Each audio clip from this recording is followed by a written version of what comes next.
I'd like you to ask yourself, have you ever looked at your bank account and then felt your stomach growl and just wondered how you're gonna afford a dinner or something to eat tonight? Today I want to show you a solution to that by showing you how to cook a simple and cheap chicken and rice recipe that is perfect for college students like myself, or just anyone who's on a tight budget, really. First I want to walk you into the ingredients that you'll need, and I want to tell you how affordable they are so they won't hurt the bank. And then after that I want to demonstrate what you'll actually need to cook it and what to do with the materials that I talk about. And then lastly, this recipe can be stretched out over like a week or however long for meal prepping or just leftovers. So I also want to talk about what you need for that. My first point that I'd like to talk about today is the ingredients for the recipe. One of the ingredients is obviously chicken. You're gonna need chicken, either a pound of breasts or thighs. It can really only cost like $5 at pretty much any grocery store, really. And again, that can be stretched out.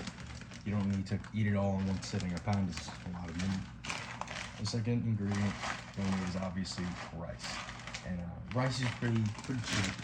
Again, you can find it pretty much anywhere. And a bag of rice can cost about $2. If you want to get a bigger one, it costs more. But rice, it can last you a long time. Once you cook it, the amount of rice that you actually put in will seem like a lot more, because it'll absorb water and get fluffy. And the first thing you'll want to do with the chicken, you want to get a pan like this one, put a little oil in it, which will maybe cost you more, but again, like the rice, it'll stretch out. You'll have it for a while. You'll want to do that. Wash it thoroughly first, however. You want to wash the chicken first, because that's you want to make sure there's no bacteria in your food. You'll measure the rice as well. You want to do about a cup of rice.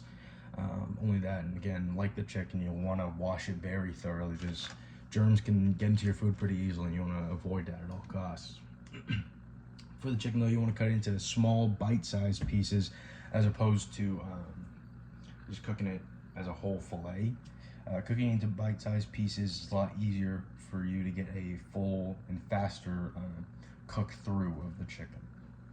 You'll want to put some oil and salt and pepper on that, just for some basic seasonings so it doesn't just taste bland and kind of gross. And then for the rice, you want to add water or broth into either the pan or the rice cooker that I use, but it's not really required. I just kind of have this. The pan can work perfectly fine.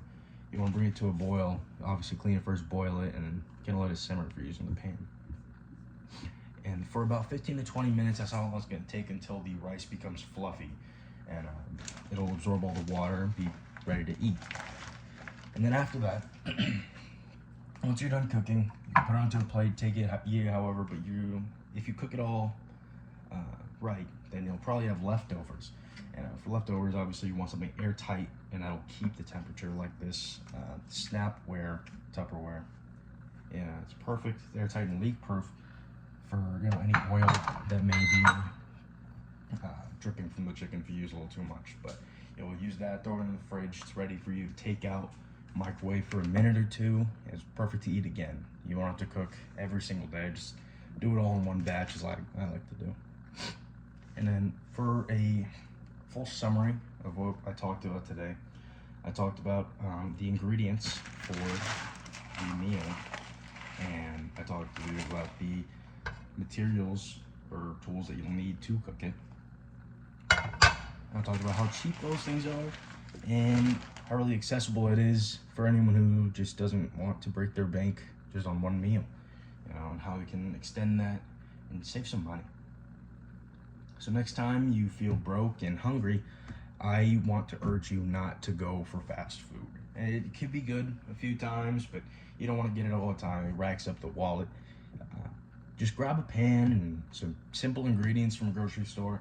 You can make yourself something that's really cheap, that's, in my opinion, very delicious, and who doesn't prefer a home-cooked meal? All right, thank you.